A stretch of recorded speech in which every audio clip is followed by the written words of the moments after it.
examples of places you can get started with data analytics, and we'll give you an example of how you can actually apply some machine learning. Every auditor can apply some machine learning to solve some problems during your audits.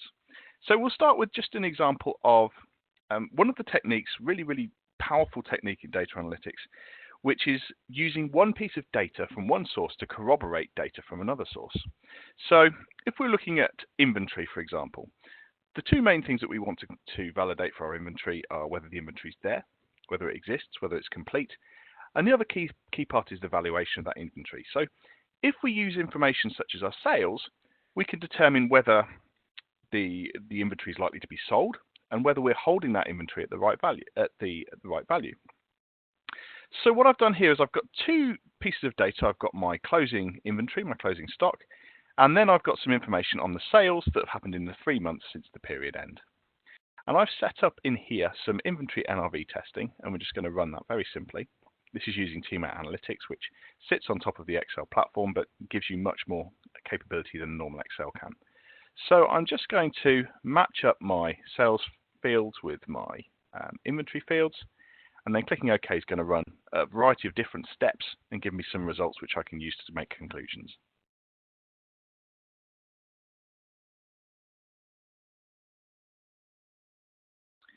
So we're going to get a worksheet here with various different outputs. So I've set this test up to look for two things: stock that's moving very slowly.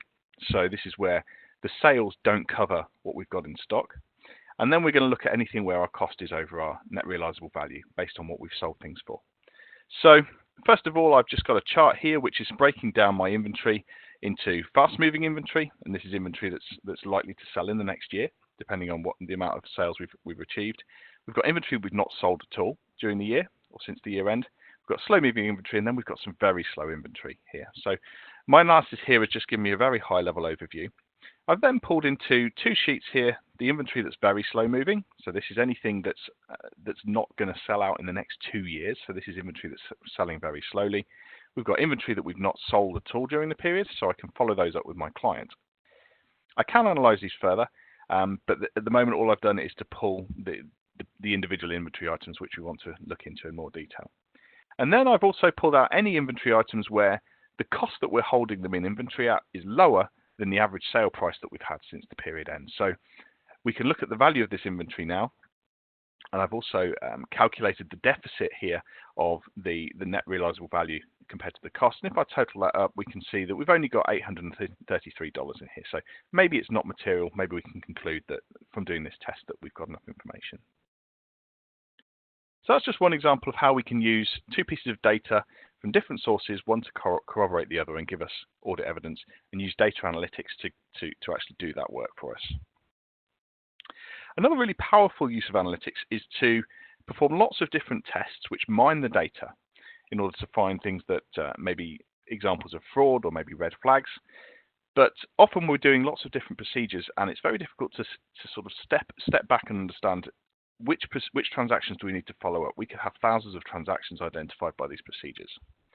So I've got another little test here. This is doing some journals risk scoring. We're going to use a technique called risk scoring. We call it transaction scoring in Teammate Analytics.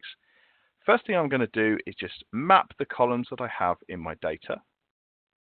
So the columns in my data have different names to the standard names that we've got in this particular routine.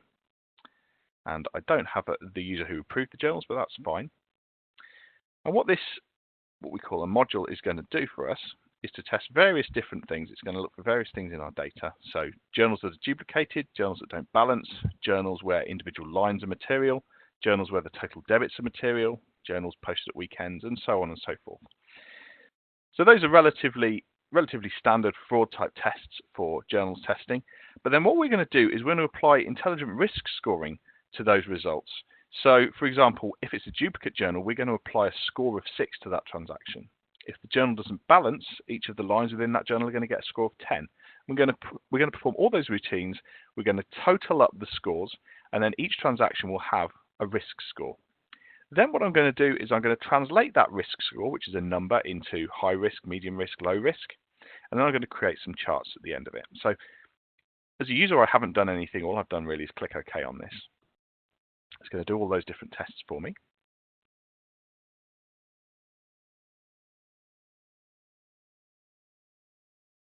And in just a second, we're going to get our output worksheet here. So let's go straight to a little dashboard that I've created, which is showing me a summary of the risk scores and the transactions that fall into each of those risk scores.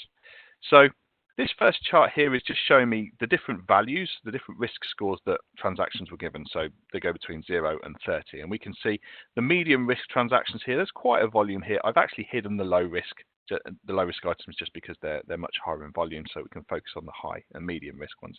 And I can see down here these are our higher risk items. Then I've got a breakdown by the person who posted the journal, so that may be of interest, who's actually posting these journals. And I can see, certainly for the risky ones, which are the grey ones on here, most of those are being posted by Martin.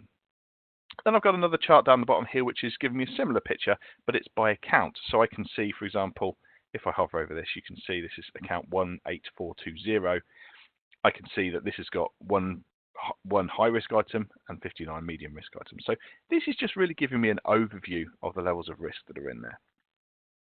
I've also then extracted all of the high risk items. So I've got in one place the items that are high risk.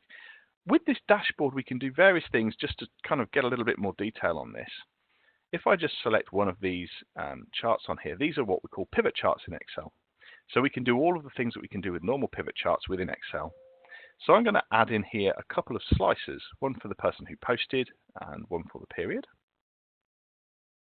I'm just going to link all of these up to the 3 charts so that we can manipulate them all together. And now with these slices, I can dig into that data. So maybe this is the data for the whole year. Maybe we want to focus on the closing journals in period 12. So just by drilling down on the period 12, we can see all of these charts now have updated to show us the picture for just the journals in period 12. So again, we can see the number of risky journals. We had 8 again by Martin. We've got particular accounts here with various numbers of high-risk journals in.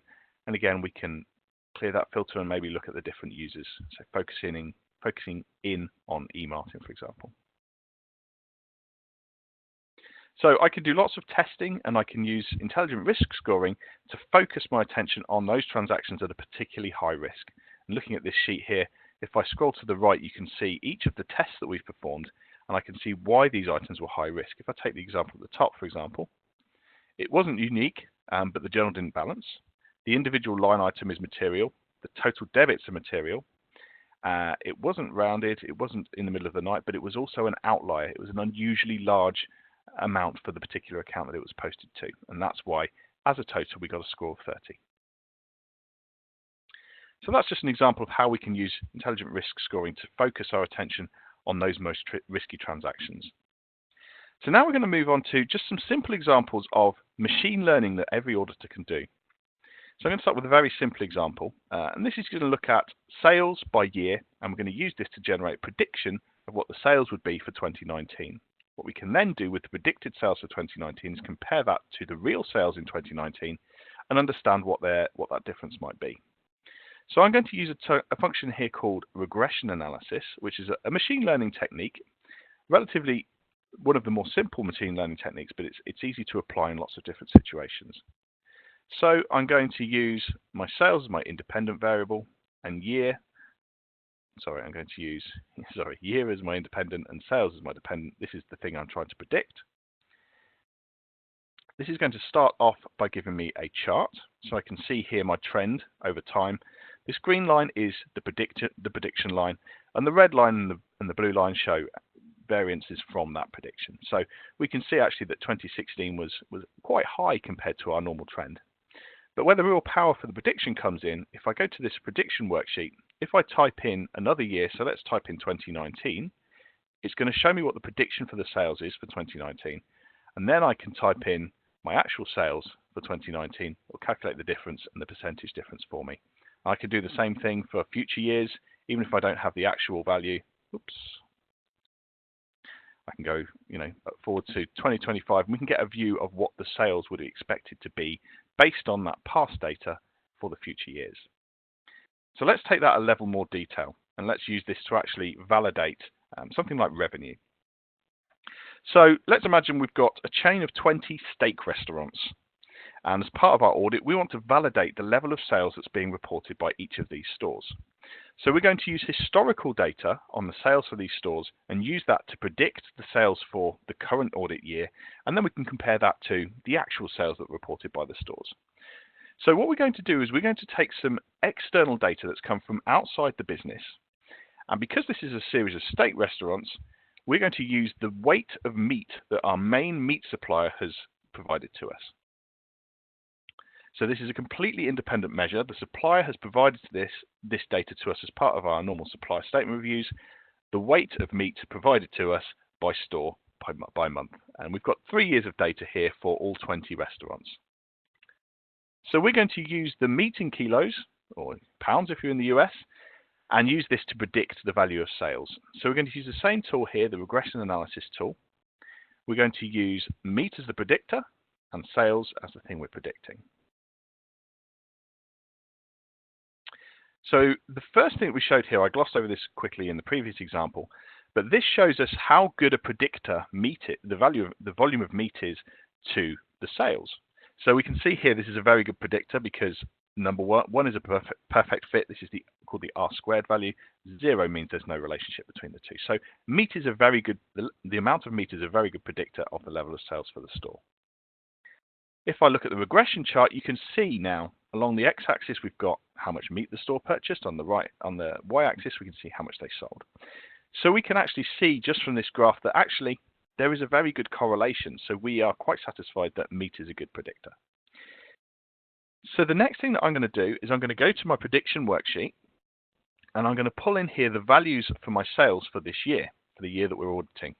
So I'm going to pull in the names of the restaurants, the cities of the restaurants, and the value of meat that we've purchased from our suppliers. And that's going to predict for each of those stores how much we would expect them to have sold for that year. Now we can pop in the actual sales that we observed that they've reported. And we can see the absolute difference between those and the percentage difference. So what we might do at this point is to understand some of the outliers. So I can see that the Southampton store here, the value of sales was quite a bit higher, nearly 10% higher than we would predict based on the amount of meat that they've purchased. So maybe we've spoken to the Southampton store and they said, actually, we've got an ice cream store and we had a very hot summer. So the ice cream stall outside the restaurant made a huge amount of sales, didn't involve any meat purchases, and that's why we've got an extra high sales rate on here. So you could do that, or you might actually conclude that the difference between the prediction and the actual is not material, and therefore, by taking this external evidence that we've received from a third party, we can be quite satisfied that the sales reported by the store is not materially incorrect. So that's a technique that any auditor can use. It's relatively simple, very straightforward to perform using the tool. There are ways that you can do this using normal tools within Excel, but it's more complicated. It's much more difficult for the user to do.